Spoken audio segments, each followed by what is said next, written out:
When we do the install, they don't come with a power cord. So I go to Home Depot and I use the power cord kit for an incinerator, which is the garbage disposal. Right.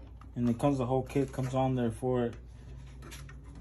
Usually the black one goes with the smooth side. If you really look deep, one has lines going through it. And the other side is just smooth. So the side that's always smooth goes with the black wire.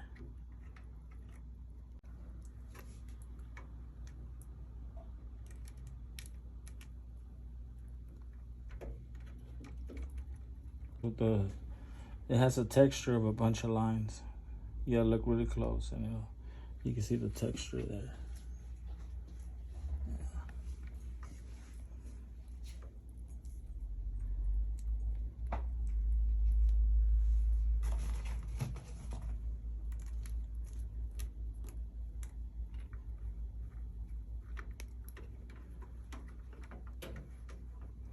And you put your ground where your other ground's at.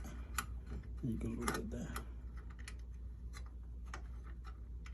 You could also screw it on that screw if you want to.